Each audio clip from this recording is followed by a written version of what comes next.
to our service providers. There's been a lot of conversation, a lot of hard conversation, and a lot of collaboration. And so I am grateful to all of our partners in this and all with whom we've been in conversation, especially over the last week.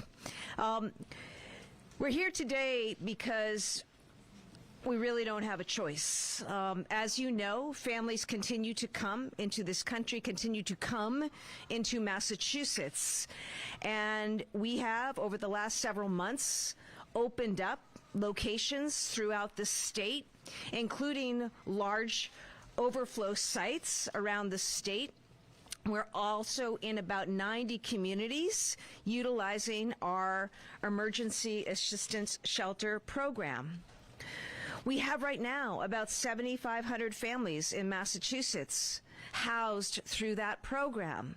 I announced a couple months ago that we had really reached capacity in terms of space, and so we've also been managing a wait list. We do that by working to get people work and to help find them secure housing outside of the shelter system, and that is a work in progress. But in the meantime, we're here because we need to make sure we have a place for people to go safely. And I can tell you that, last night I was over at Logan Airport and I saw the number of families who were there, many of whom had been back for a second, third, or fourth, or fifth, or week-long stay at Logan Airport on the tile floor with 2, 3, 4-year-olds, infants with them, and all they're left to do is lay on a blanket that they lay out for the evening and then take in the morning. And we need to, under the law and I think under our obligation, make sure that we are making use of all spaces that we can here around the state. So that's how we get to this point. And let me be clear, I continue to call on Congress to act. President Biden has put forward a plan that would both address the border issues, make changes to the asylum process, and, importantly, provide funding to states like Massachusetts who are having to bear, like New Jersey, like New York, like Illinois, responsibility and cost. So I continue to demand action, particularly by the House, on what is a sensible path forward. But in the meantime, we cannot wait. We've worked very hard to get work authorizations for nearly 3,000 individuals who've come to Massachusetts, and we have a program designed to plug them in with employers who need the workforce. But today, here in Roxbury, we have come. We have come because we need to find a place. And again, I am grateful to the City of Boston and Mayor Wu for your accessibility, for your partnership, for what you have been doing in addition to supporting this, but supporting sites around, the city. And I just, that will continue. I'm grateful to Senator Miranda, to Representative Tyler, to Councilor Fernandez for your conversation and collaboration. I think Roxbury is really fortunate to have the electeds that they have and the people who represent and speak and advocate for them and work in community and in conversation with them, and know that our administration has been guided and will continue to be guided by that. We made clear at the outset, too, as we come to this site, first of all, it is temporary. We will be out before June. It is important to have this site available to the community for activities come June. Second, we have committed that DCR will expend additional resources on important upgrades to infrastructure for this building, something that the community deserves, and we are going to make happen. Third, as we do this work, we are going to do so utilizing local vendors and service providers, food, laundry, transportation, case management. It's very, very important for the success of this that we do that, and I appreciate all of those who have participated so far in that. And finally, we will continue to work and advocate on the federal level. But I want to say, and very clear, I am grateful to the community of Roxbury. I am grateful to all who came together in this work. We have clergy represented. We have Dr. Gabot and IFSI represented. We have so many people who are working so hard around this state, and I have seen the very best of people in this moment. There is opportunity for the very best of people in the days and the weeks ahead, and I know if we can stay in conversation and work together, we are going to show how this can be done well. Thank you. I now want to give you Councillor Tanya Anderson Fernandez, who has been such a champion and a real partner in all of this. Thank you, Councillor.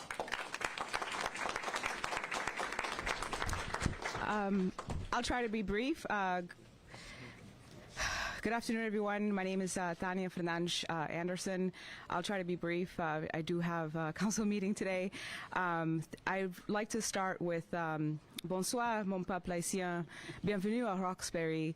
And second, I'd like to thank the people of Roxbury, our constituents, who relentlessly advocate for our community, our neighborhood here, who have for decades been advocating on disenfranchisement in Roxbury. And the conversation, of course, came up, why Roxbury? Is it already burdened? Is it already condensely populated with people, vulnerable populations? And the folks also opened up their hearts and said, we want to help our people. We want to help the Haitian and our migrant populations, all of the migrant populations at the airport. But how do we do that when we are already have existing situations that compromise our economy or that compromise our lifestyle?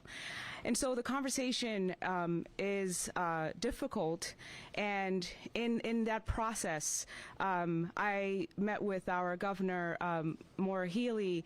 I met with our mayor, Michelle Wu. I met with our state partners, Representative China Taylor, who was the first person to call on me, and also our Senator Liz Miranda. And in that workshopping ideas and talking about community stakeholders, how we do this equitably, how we represent Roxbury properly, how do we contract vendors so that we are fair, that they are local, how do we hire case managers that speak Haitian Creole, how are we culturally and linguistically appropriate. And all of that today, when I walked into the gym area, and you look at the cots and you look at the sleeping beds or the bags and you look at the playpens, and you know that this is a difficult situation. So I applaud our governor for taking such a courageous step, for opening her heart and to doing this, and not doing it until it may not be perfect today, but a wonderful start to get people to safety first. I encourage, of course, this idea, this centralized way of emergency shelter.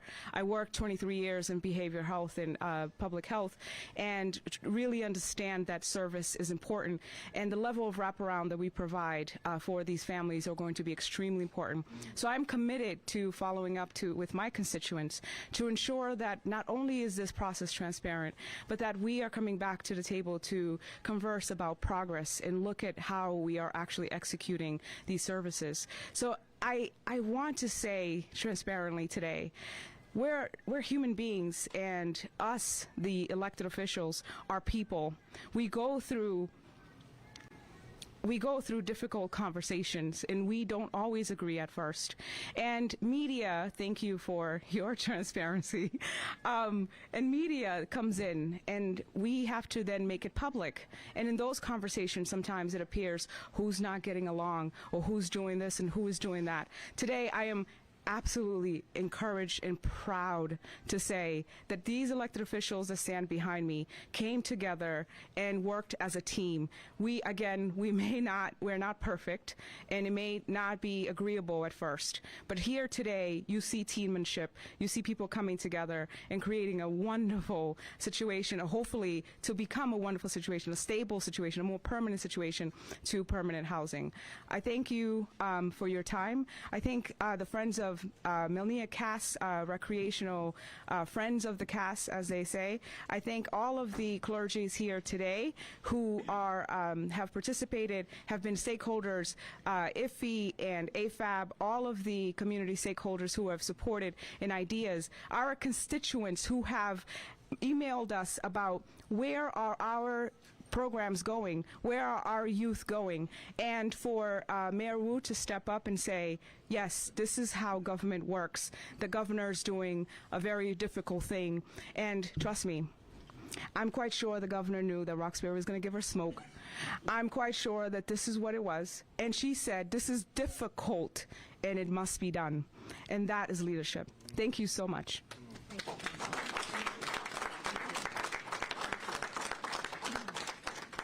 Thank you, Councilor. I know you need to get to the City Council meeting. Senator Liz Miranda. Thank you. Good afternoon, everyone. This was such an important thing for me that I wrote prepared remarks. I couldn't come off the dome like my sister in service, Tanya, but just wanted to say, I want to start off by thanking the DCR staff of the Melnia Cass, the Friends of Cass, the participants and coaches of all the dozens of programs that are held here, our young people, our faith and community leaders, as well as the people of Roxbury, who've immediately jumped into action to be a good partner to this administration and to all the providers here today. I'd also like to thank my elected colleagues who've been working on this for the better part of a week for your collaboration, and the governor and the lieutenant governor. I'll start by saying that Roxbury has always been a beautiful home to me and many of the people behind us today. It's a beautiful, diverse tapestry of people, a resilient community, and a community where so many have come here to start a new life. We are a people who help people in their worst moments, and we have always been that. Now I wholeheartedly understand that our community has been asked to sacrifice a great deal. We have our own unique challenges that the councilor spoke about, that we've been fighting the city, the state, and the federal government to remedy, not just today, not just yesterday, but for decades. And we are in a state of emergency, and none of us should stand by while women, children, and families sleep outside or in an airport who look like us. With that said, I want this community to know that all impacted programming here at the Cass will be relocated. The administration has committed to the procurement of all local diverse vendors to keep this facility running. We know it best. They have committed to the safety net shelter closing by May 31st so that this pool and this center will look brand new by June 20th.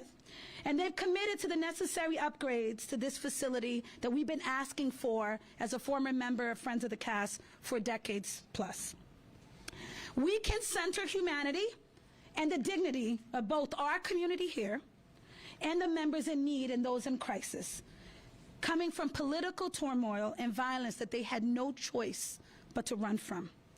Over the next few weeks, we need to adequately fund the shelter system, as well as invest in the programs that support these families exiting the shelter system. This is day one to forever, to ensure that these temporary facilities are just that they're temporary. We need the federal government, you hear me, Biden, to act and respond to this growing crisis, and I applaud Governor Healy for the work she did organizing 8 other Democratic governors to urge for the investment and attention to this issue. In closing, I want to say, as a center of this community, it is my responsibility to represent people who have lived here their whole lives like me, like Rep. Tyler, like Councilor Anderson, or people that moved in last week, or people who will move in today.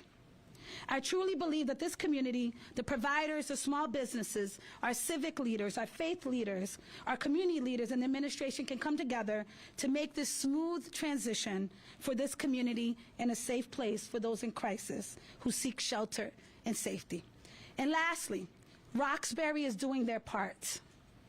I would ask all my elected officials who represent the other 350 cities and towns in the Commonwealth of Massachusetts to step up and do their part. This is our shared humanity, and these are our people and our shared opportunity. So I want to thank you.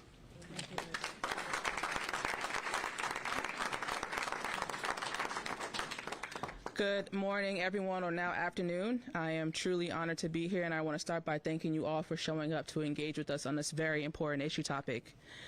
I'm truly humbled by the sensitivity of what this means to the Roxbury district, and so I wanted to start with making that comment first and foremost because this has been very difficult for us as a district. However, I stand before you today not only as a state representative of the 7th Suffolk District, which is the home of the cast, alongside my colleagues here, however, as a mother to 2 amazing daughters. And it broke my heart when I watched the news recently and witnessed a pregnant woman and her 2 children sleeping on the floor at Logan Airport. So I want to begin by thanking Governor Haley and Lieutenant Governor for being bold enough to make this move. And I'm honored to be here along with everyone here to help them roll up our sleeves and do something about that issue during this time. Now, it may not be ideal because of where we're at as a district, but this is where we want to be as leaders when it comes to exercising what humanity actually means. And so we're proud to be able to do this. This is a predominantly African American community. And because, again, this district is where it is right now, and we're blocks away from Nubian Square, which is the 2nd biggest economic hub after downtown Boston, this is the reason why folks are disappointed today and maybe a little bit disgruntled.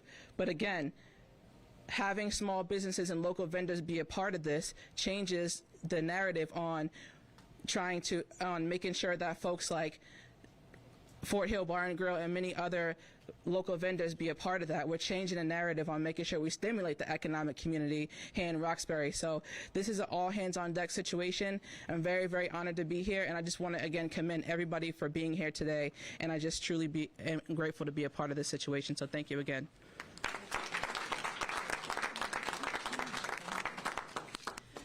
Good afternoon, everyone, and thank you so much to the Roxbury delegation for sharing what's on the minds and hearts of so many of our community members and for standing up. Thank you to the governor and lieutenant governor and their entire administration for their leadership in an impossible situation. I hear from mayors all around the country on a regular basis, just had 2 conversations in the last couple of days around the stresses and the challenges that this crisis of migrant families needing services and shelter and homes are presenting at every level of government, and especially at the state and local levels. The difference, though, that we see here today is that in many of those other cities, when the going gets tough, when the conversations get really hard, people are looking around to see who will step up. And in this case, you see not only those who are immediately confronted with this in their jurisdiction stepping up, the governor and lieutenant governor administration taking this on statewide, but the local elected officials stepping up, our community members and leaders in the neighborhood, our clergy and faith leaders, and everyone here really reflecting what our beloved community is, and in those difficult times coming together to stand together and say we are going to figure out a way to not only solve the challenges and the needs that are immediately at hand, but in some ways treat this as an opportunity to be able to expand the impact and set a new model for how the rest of the country could think about this as well. Yesterday I had the chance to be in D.C. for a couple different convenings and spoke with the team over at the Department of Homeland Security, but like the governor, on the way flying out, I stopped in at Terminal E to understand and share in some of the experiences of the families who are there. Their families are the same. Their stories are the same as ours. People who just want to try to give their kids a chance and a better life. And we are a little bit stuck in a system where the federal machinery needs a lot of fixing. It needs resources, it needs process improvements, it needs action, and it has needed that for decades. And I continue to hope, alongside everyone here, that we will see action at that level that can provide those resources and provide the direction and guidance that will end up being taken care of by states and cities otherwise. We know that Boston has always been a place, Roxbury has always been a place that steps up. And we are proud that in the midst of this national crisis, in the midst of this statewide crisis, the city of Boston continues to set the standard for what it means to deliver resources and do our part. We already are home to more of the emergency assistance units than any other community in the state. This year, in this school year, we have proudly and happily absorbed 1,600 new students, many of whom are newly arrived in migrant with their migrant families and are adjusting to this city, this country, with the supports and infrastructure that our incredible Boston Public School educators are delivering. We are continuing to feel the strain in the shelter system for individual adults that the city runs. We have our census, our point-in-time census, to assess unhoused individuals and the need for shelter by going out at midnight tonight as part of every city's count of who is sleeping on the street and is in need of services. And we know that those numbers are growing and that our shelter capacity is stretched to the point that at the local level, we are also opening overflow capacity in order to accommodate everyone. 25% of our beds now in our local shelters used to address supports needed for the migrant crisis as well. And so when it comes to taking care of those families who are just trying to make a way and who are currently sleeping out in the airport or trying to find shelter or moving around in all different spaces, I am very grateful to Governor Healy for her leadership. I'm grateful to this community, and I'm grateful to everyone who has come together. We at the city level will have already been making as many preparations as we could because we know this will be all hands on deck for the city of Boston over these next 3.5 months as well.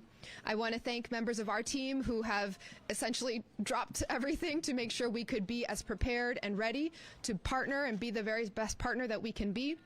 Our Deputy Chief of Staff, Yusufi Vali, has been quarterbacking a lot of this along with Ajay Singh.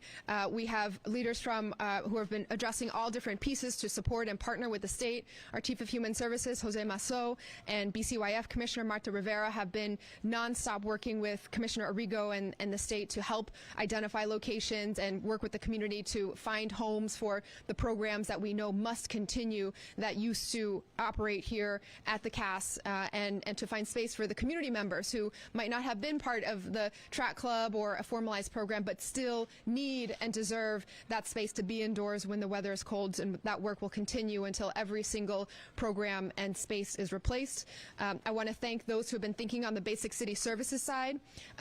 Mike Broll and the team thinking about what this will mean for foot traffic and site cleanliness. Chief Sheila Dillon on the housing side, how we can plug in with supports on trying to expand and make sure that there's somewhere to go after residents are stabilized here.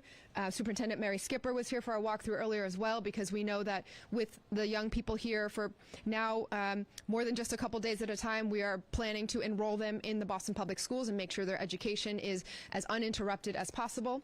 And we have our whole public safety cohort as well of our first responders who have been in and out of this site and working to establish plans. Commissioner Michael Cox, Commissioner Paul Burke of the Fire Department, Chief of EMS, Chief Jim Hooley, and Dr. Pasola Ojukutu of the Boston Public Health Commission and their teams.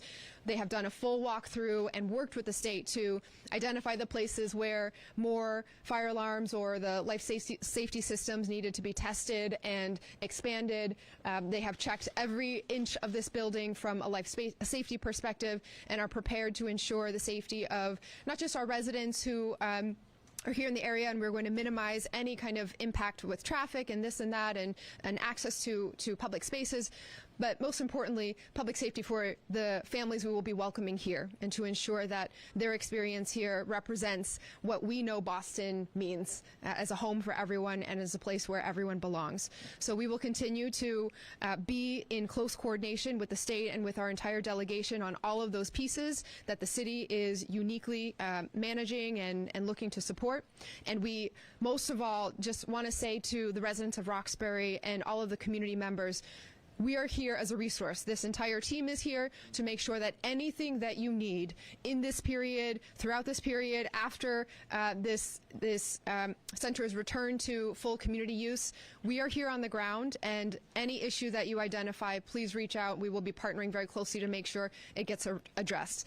We have also heard tremendous desire from the community to help, and I want to thank our leaders from the faith community who have been in many conversations already on ways that our churches and faith institutions have been taking up many pieces of finding additional shelter spaces or providing programming or making sure that there will be services available for the families who are here as well. This is a village effort, and thank you to everyone who is part of that village. Someone I forgot to shout out, who is maybe the most important linchpin for us here on the ground, our Roxbury neighborhood liaison, Asha Janae. Thank you for all that you have been doing as our point person here, and to your entire ONS team, Beata, our ONS director, and everyone. This will be the city's partnership for the next several months as well, so I'm very grateful to everyone here and eager to make sure that, again, we set a model for the rest of the country.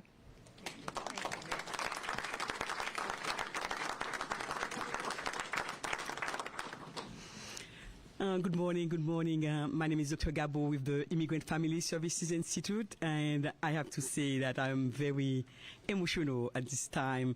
As I was standing here and listening to, all the elected officials, the governor, the mayor, everyone talking about, our community, and we all knew that. We received a lot of phone calls when we saw, the families at the airport.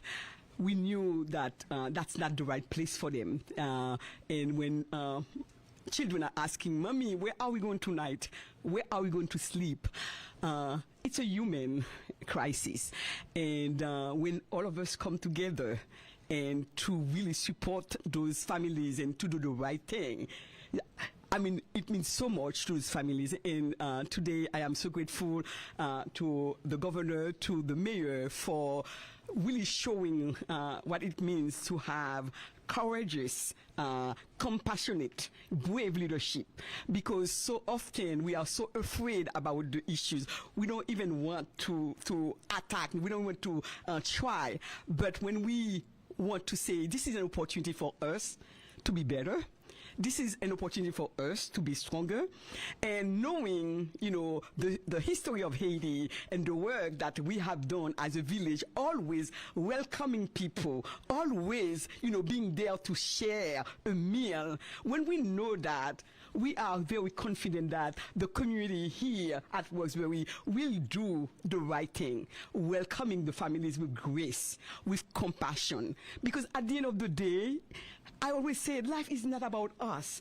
Life is about, the impact that we have made on those who were among us, the most vulnerable one. We were able to take some time to sit down and talk to them and say, let's read together. Let's, eat together. This is about making an impact. Because when we go home, it's not about what car did we drive or what house did we.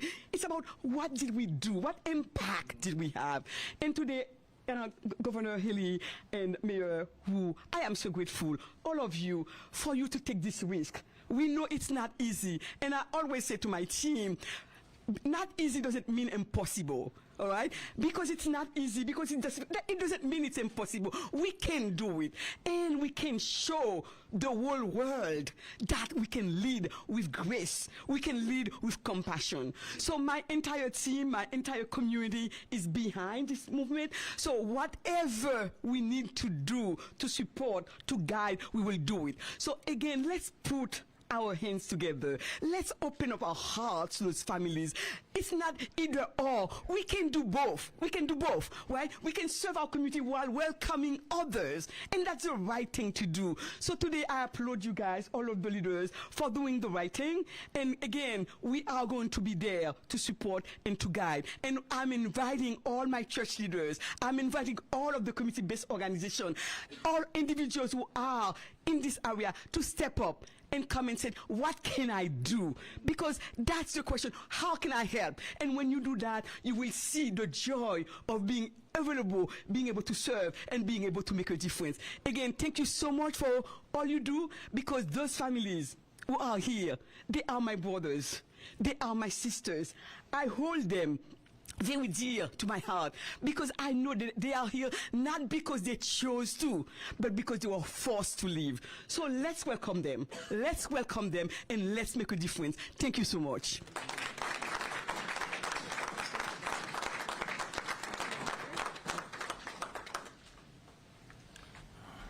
Good morning. And I want to piggyback on what the Reverend just said. We thank the governor, lieutenant governor, the mayor, the elected officials, the clergy. But she mentioned welcoming the community. And my grandfather built Pleasant Hill back in the 30s down the street. It's no coincidence that this is taking place on Martin Luther King Boulevard. I think the significance of it happening here is because it's at the Cass Center. It's no insignificant. The Cass Center, Melnia Cass, one whose life was, if you can't do anything great, do something small, but do it great.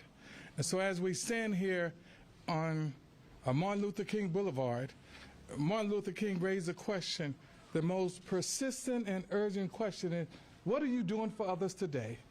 And so we can answer that question. And I never thought I would hear a mayor talk about the beloved community.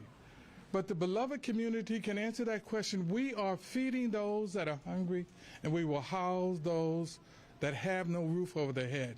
And so as the pastor of the Pleasant Hill Baptist Church, one who grew up running around this center and in this pool and in the rink and in the Shelbourne Center, we welcome these, our brothers and our sisters.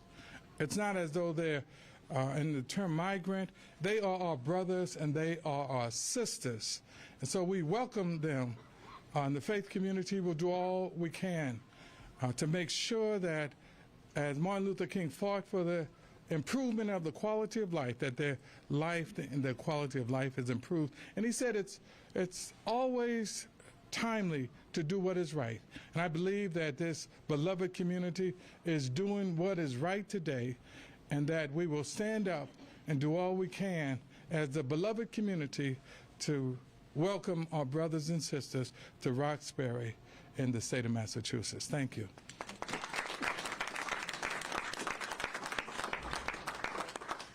Thank you so much, Reverend. I know we have folks who need to get back to the State House, too, for state business. So we'll be happy to take questions. I want to acknowledge Friends of the Cass, Senator Diane Wilkerson, who is here as well, all who have joined and come forward today. Thank you for, again, your partnership in all of this. And huge thanks to Mayor Wu and her team. You heard outlined the resources and the work that they are doing, in addition to the work of our team on the state, from DCR to HHS to others across our incident command. So many thanks for that. Particular thanks to Senator Liz Miranda, Representative Tyler, and Councillor Anderson, who represent their communities and communities so well, and have found a way to help us move forward. So truly grateful. With that, we're happy to take questions. When specifically are folks going to be moving in here?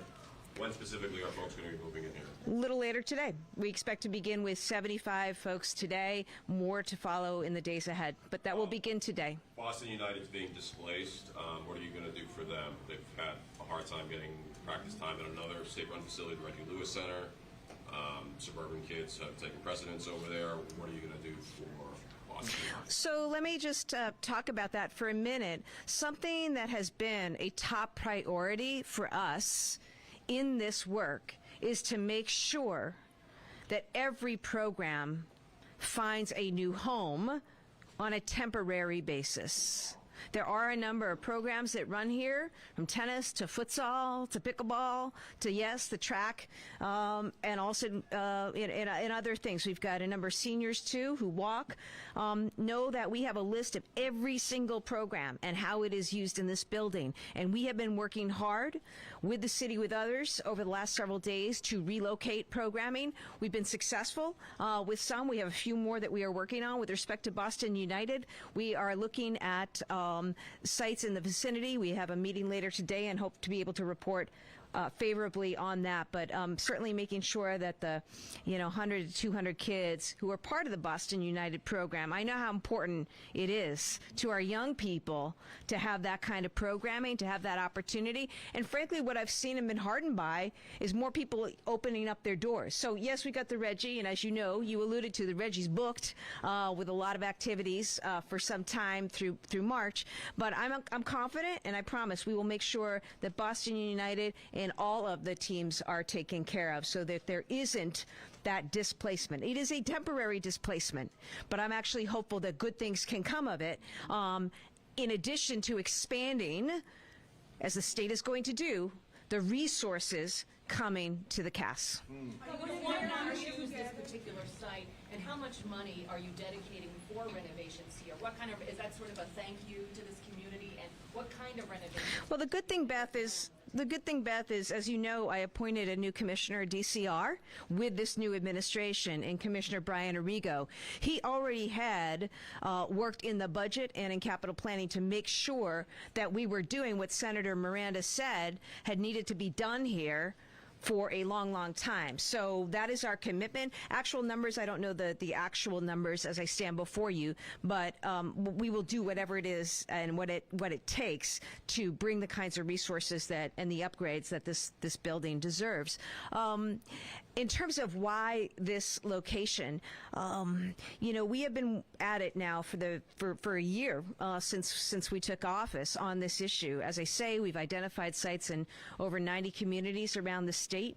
We have identified some large sites. As you know, we started Joint Base Cape Cod, Quincy Eastern Nazarene, Salem State College, Salem State University. We took over the Registry of Deeds in Cambridge.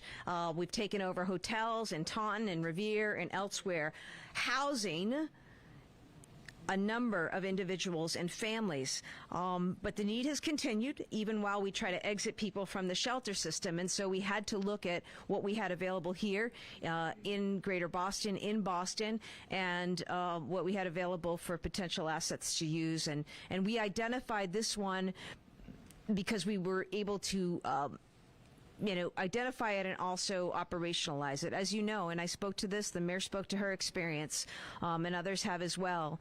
You've been over to Logan, you've seen the situation over there, and we needed to take action to make sure that people were housed. Will you be opening another overflow site, and if so, where? I think we're evaluating all of that, honestly, Lisa. We're continuing to work on this as we exit people, as we get the work permits through, as we ask the legislature for funding for our housing bill. I mean, part of the issue here, and I understand the concern of so many who are already not able, who've been here, who grew up here, who live here, including in Roxbury, who haven't been able to find affordable housing. That's why we need, to pass a bill that will allow us to build more housing across the state. But we're going to continue to work on the problem and continue to evaluate new sites around the state. Hold on just a moment. Is it expected to just have migrants here, or will you have other people who are experiencing homelessness? And we always hear kind of the term thrown around, illegal immigrants. Can you kind of explain the process for them to be housed here? We are going to be open to the community and families who are currently experiencing housing insecurity and homelessness. Certainly the focus has been on migrant families who are coming and going from welcoming centers around the state, including in Alston and Quincy. It's important that people understand that migrant families are families who have entered this country lawfully. Amen. So unfortunately, we hear really denigrating language, people speaking about others in ways that are denigrating and also just factually wrong, okay? The fact of the matter is, folks have been led into this country lawfully and have found their way to Massachusetts and to other states, and we have certain legal obligations here that we're trying to meet. You go ahead. I'm not going to run away. I'll be here. Okay. I've heard from a couple of teachers south of Boston that this whole migrant situation is causing classroom sizes to double, and that it's severely compromising the education of other kids because teachers have to play catch up with the non-English speaking kids. Can you address that? One of the things that I've been really heartened by is the number of communities, including Boston, who have taken in new students and who are doing very well in school. The state has an obligation. We have provided funding through Chapter 70 to schools that are, of course, housing new students and students coming from migrant families. So we're going to continue to work, the state will, with our local school districts and support them in their efforts. And again, I just appreciate the work of so many school districts and educators educators. The superintendent, Skipper's here today. Boston has certainly seen a number, and look, that's what we do. Yeah, sure, absolutely. Is the superintendent still here? I assume she is. Okay, so I'll relay a little bit of what she and I were talking about earlier, which is that we, in some ways in Boston, are set up with the infrastructure already to be able to accommodate additional students, and we welcome the boost in enrollment and the talent and the brilliance that these young people and their families bring. It is the transition of how to make sure that students who are now coming in the middle of the school year quickly get settled, and then also understanding where the families will be placed after that. That has been a little bit tricky. So our plans are to boost some staffing. We're going to talk to the state and federal government about resources to help with this, but we will need to dedicate some staffing for intake of families who will be here on the weekends, at times that make sense, given the families are often pursuing other activities during the day, applying for jobs, filling out paperwork. So we are going to make sure the young people get enrolled right away, have supports, including any of the social emotional supports that are needed. We have multilingual staff in the Boston Public Schools already who are well versed and as I said earlier, have already been acclimating many of our young people throughout the school year. The challenge becomes when they are then placed as a family further away from here or the city, they have a right to continue their education where they were originally enrolled, and then we need support in some of the transportation costs that come with that, and there are several situations now where we are transporting families from very far, significantly far away to come back to their Boston Public Schools placement because they were enrolled here and then have since been placed elsewhere. But this is all a matter of logistics, and we are eager to figure this out and partner with the state because it adds, I myself am the daughter of immigrants. So many of my top leadership team are children of immigrants, leaders all across who are standing here.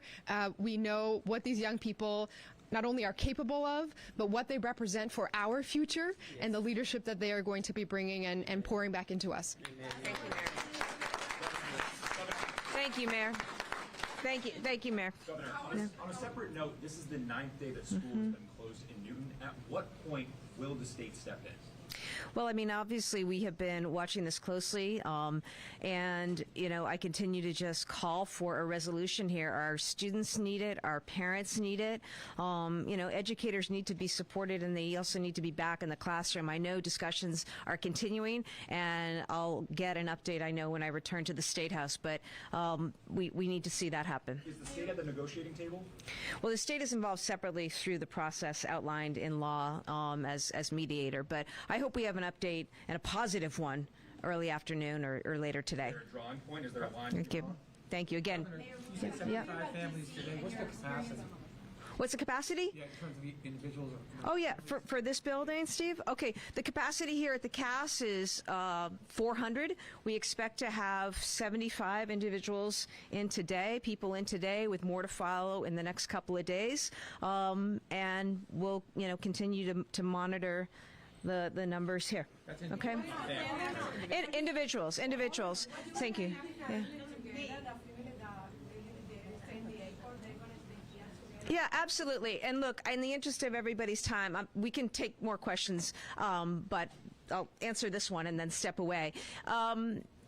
Yes, and what we have seen is families do stay together. And when they come here, you will see they will group together and stay together for the duration. And certainly, with respect to any exits, we are looking. This is housing for families that come as a unit.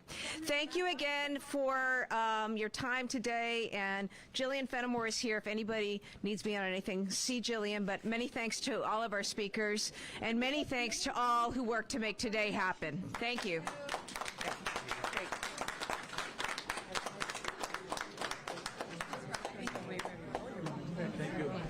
We'll do a quick scrub at the end.